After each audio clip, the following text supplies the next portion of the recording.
pro-democracy groups in Eswatini is the Minister of E-Commerce, Manqoba Khumalo. Minister, good evening and thank you very much for your time tonight here on In Focus. Talk to us about what is being raised. There is violence and destruction in Eswatini.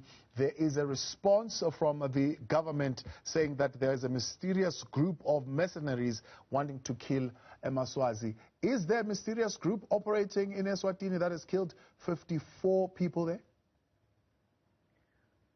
Thabo, thank you very much for hosting me, and we appreciate the opportunity to set the record straight on a few things that have been articulated on your program, amongst others. First and foremost, we want to state that the situation in Eswatini is now under control.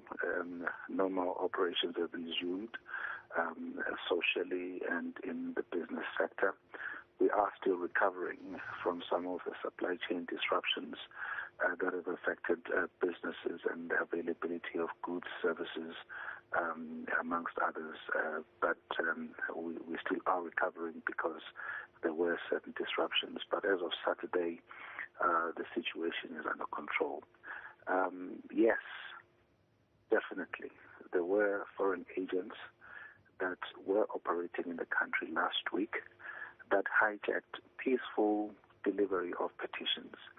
I want you to understand, Thabo, and this has not been articulated in your program by the people that have been appearing for a reason that I don't understand.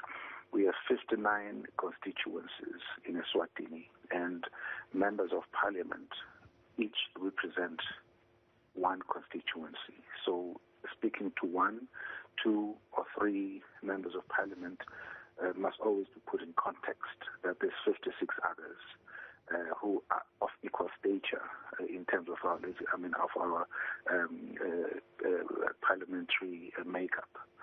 So 51 of those were delivered without incident, without any obstruction, without any police brutality as it is claimed. But when the 8 were supposed to be delivered, we then started seeing elements of violence and foreign agents coming into the country. And then we stopped the violence because a member of parliament in Gweluseni was stoned. A member of parliament in Ngutseni had to run for cover under the threat of violence. A member of parliament in Mafutseni was also ill-treated, and the traffic was stopped, and tires were burnt, and cars had to be diverted. This was before we stopped the particular delivery of these peaceful petitions. 51 of them had been delivered. In the Ngundla or constituency at Ukanyeni, there was amazing violence, and police were running for cover, and some of them had to be taken in because the peaceful protests at that stage had been taken over. So we reject with absolute certainty this notion that we stopped peaceful delivery of protests. Yeah. How can you stop a peaceful delivery of protests when you've accepted 51 of them? Right. And then at that stage you realize that a new agenda has taken over. Did the country descend into a state of martial law, as some of the pictures that are emerging on social media are seemingly suggesting? Did the military take over the running of the country, and they were literally running the country with an iron fist? People were being chopped, people were being killed. There are, yesterday, if you were listening, you heard the gentleman I was speaking to saying he's got direct experience, members of his family that were mutilated and killed. I did listen to the interview yesterday, and I will not dignify a lot of what was said with a response, because it was, I think, intentioned to portray the country in a particular way. But I will tell you the facts. What happened last week was 3 billion worth of infrastructure, utilities, businesses, people's personal properties, transportation, was either vandalized, looted, or burnt with impunity by the orchestrators of the violence last week. 5,000 people, as a result, are currently jobless in Eswatini, who were actually employed last week. 1,000 SMEs do not have businesses right now. We don't know why, because I've explained to you, we have received 51 petitions of the 59 constituencies peacefully until this change course, spearheaded by 3 of our 59 MPs who felt the traction that they were looking for in the peaceful delivery and acceptance of petitions was not delivering the expectations that they had set for themselves. So I want to say that the police were overwhelmed because of the nature of the violence and the extent of it and the brutality of it as well. And yes, we have nothing to hide. We had to then get the army to try and protect our national assets, protect businesses, help the police where they were overwhelmed and overstretched, and bring security to our people, because we have a position in this country that the security of our people and the livelihoods thereof take precedence over our comforts.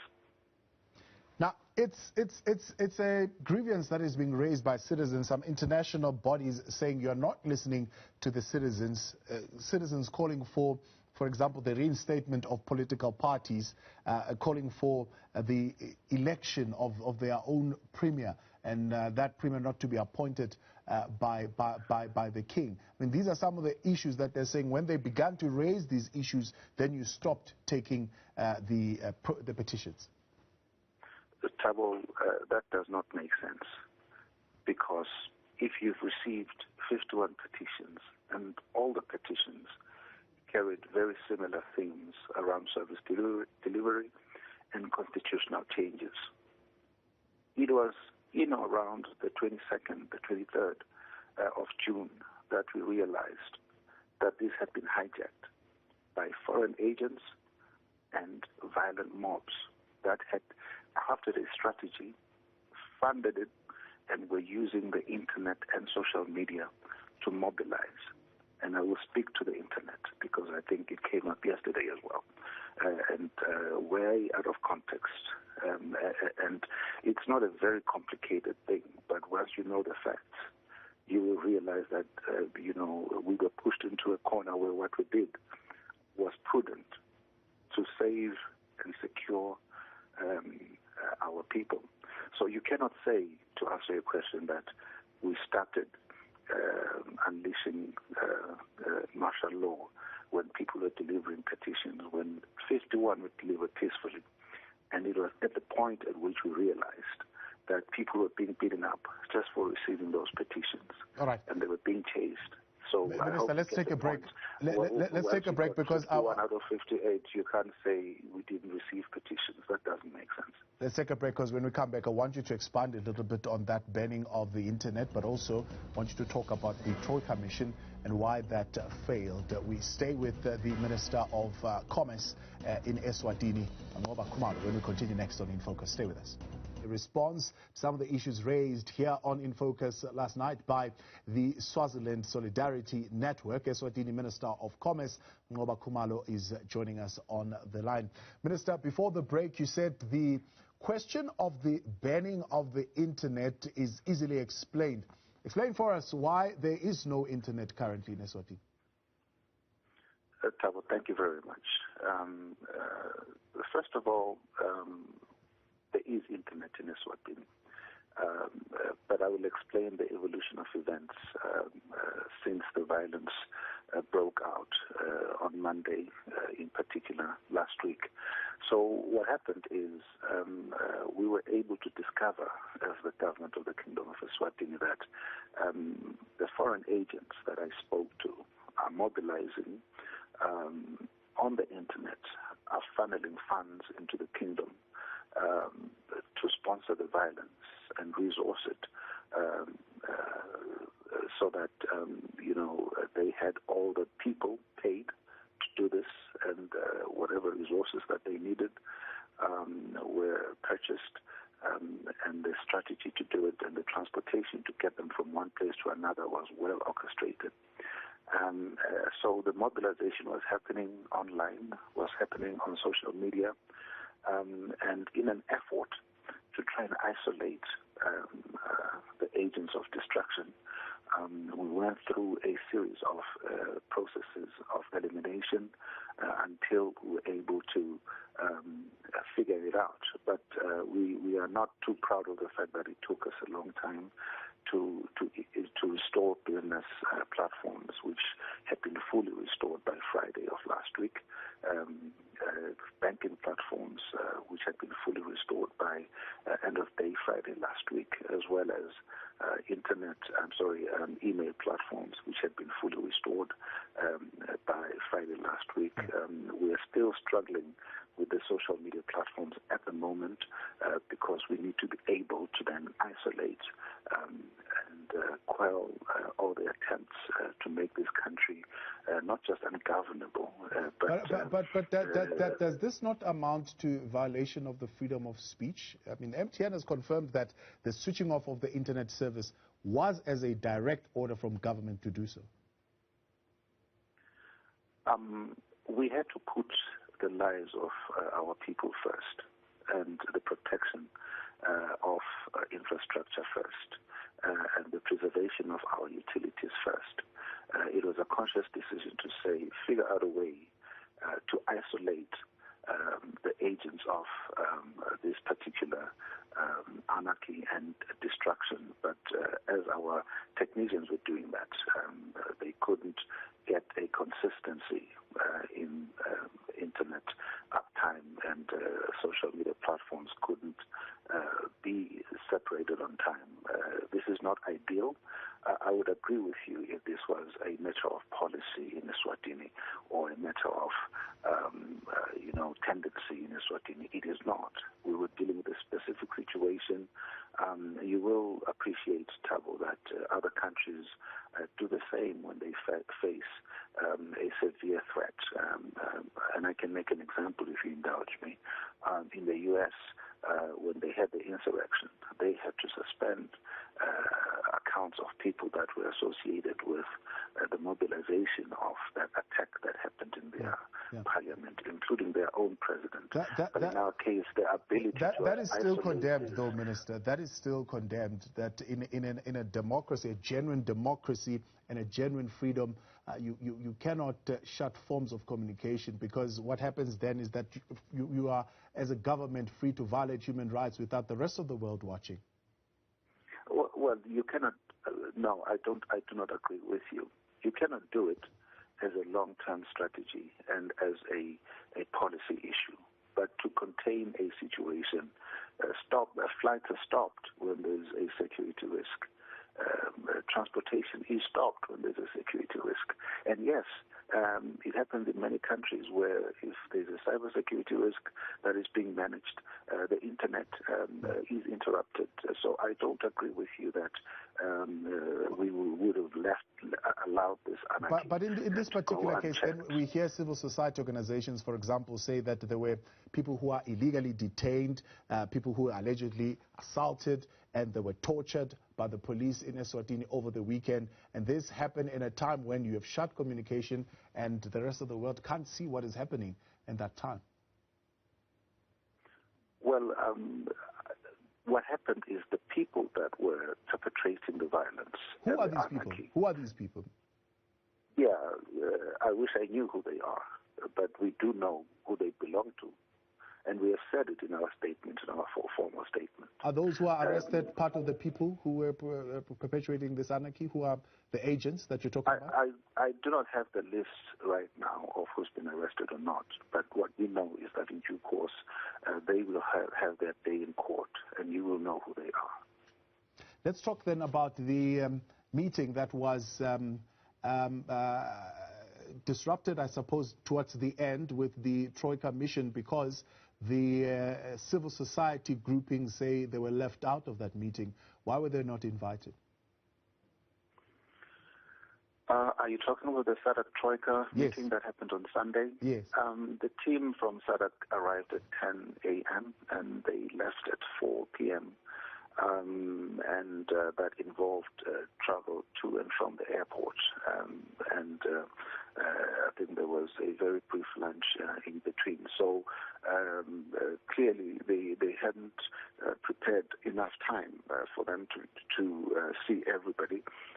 But they then met those groups that they could see. We heard the gentleman yesterday make claims of who they saw and made a ludicrous claim that they saw somebody related to their majesties and stuff like that. That is the farthest thing from the truth. They met representatives of the various formations just to let them know that they will be coming back soon, because clearly this exercise, a fact-finding mission of this nature, requires for them to spend a couple of days, maybe 3 or 4, if they're going to see all the various formations, because you need to invest time in understanding the intricate details of everything. So the statement that was issued today by President Masisi is very accurate, and I don't think it should be construed to mean anything different than what it actually says. He commits that the process has started and the process will be finished. But I just want to say, Thabo, and it's an important point, when they see the stakeholders in Eswatini, they will be seeing all the stakeholders in Eswatini, not a particular group of stakeholders. So you're saying the government of Eswatini is committed to an all-encompassing engagement with SADC that involves everyone, when you say all-encompassing? Thabo, why else would we accept 51 petitions peacefully and gracefully, dare I add?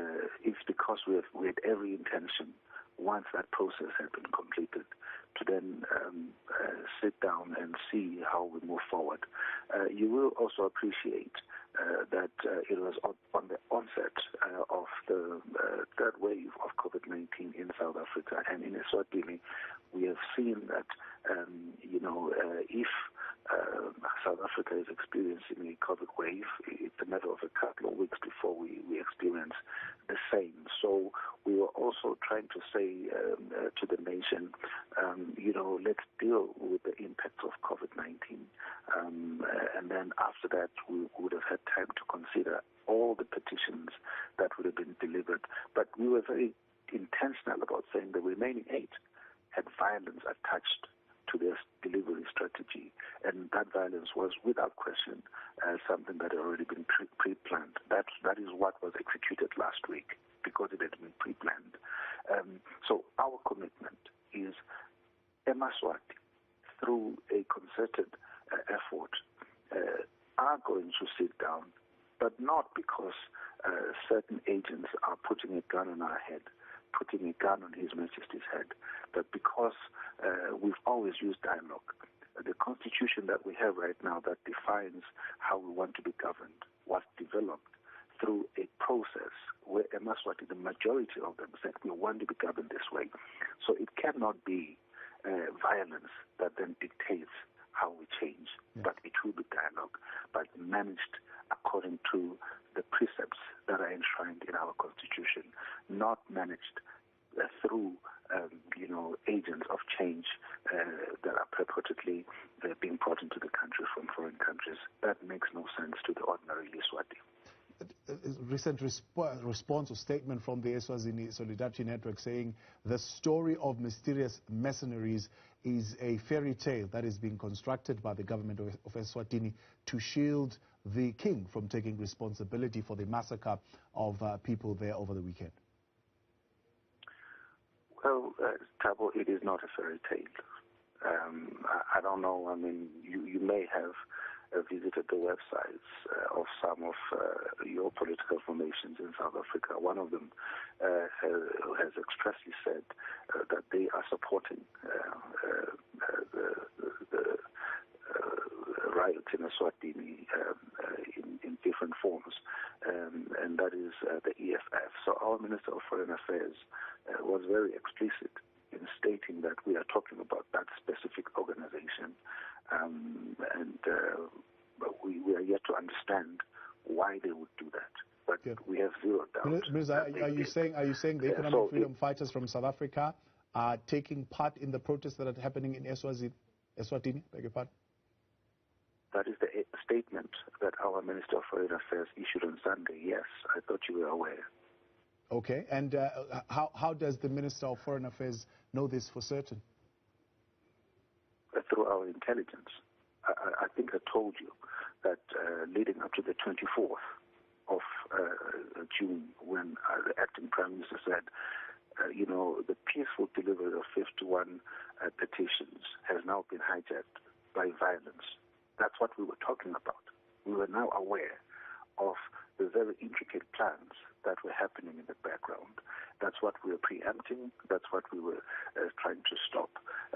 To mischaracterize that and say we were stopping the peaceful delivery of protests is really devoid of intellect, because how can you receive 51 petitions and have 8 remaining, and then you say, these guys weren't receptive to a peaceful delivery of protests, and we were also conscious that the numbers were being, allowed to go beyond our COVID-19 protocols, which allows only 100 people in,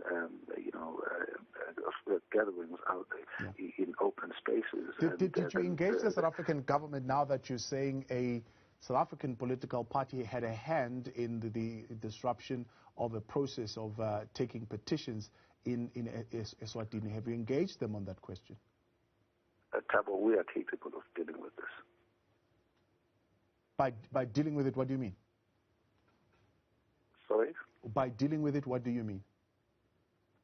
We are by making sure that the people of Eswatini understand that they don't need a foreign agent to help them through violence to make their point.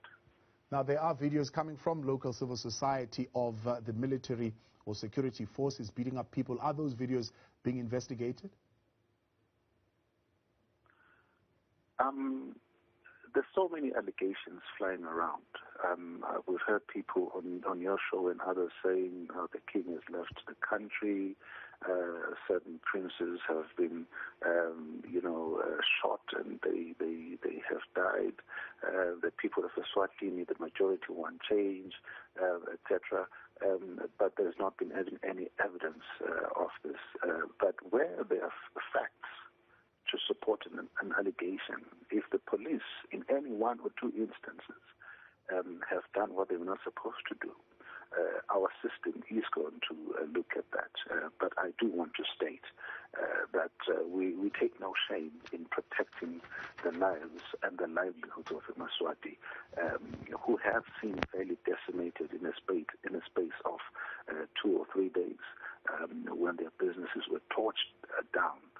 3 billion worth of loss that the government is now trying to see how we can rebuild and reconstruct those industries that were lost. But to your specific point, I cannot respond to allegations that have not been proven. But I'm not pretending that the army did not intervene where they should have, because we were not going to allow this particular country to be taken over by people that are using violence to make their point, when they have the perfect platform in their constituencies and in parliament to make the same point and demonstrate to the nation that they have the majority against them. There's a misconception that the king gave himself the power to lead the country that he is leading. No, it was the people of Eswatini through a referendum process that led to the current constitution that did that.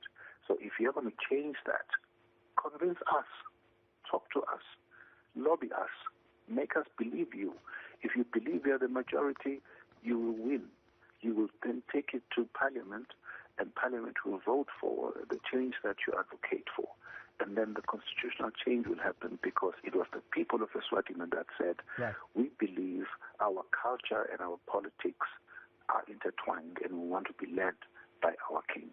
And if the Swazi people or the Eswatini people have shifted from that, it is not going to be because of violence or because somebody has a platform on All African News. It will be because you've been able to convince the people of Eswatini. Thabo, allow me to say, the members very of briefly, Minister, we are out of time, but I will give I you will a be quick one, super yes. brief, but it's an important point for me to say. The 3 members of parliament are 3 out of 59. What they need to do is to convince their other colleagues that Emaswati are where they are, but they're not going to do it through violence. Minister of Commerce in Eswatini, Manqoba Khumalo, appreciate you reaching out, Minister, and wanting to state your side of the story to the conversations that are going.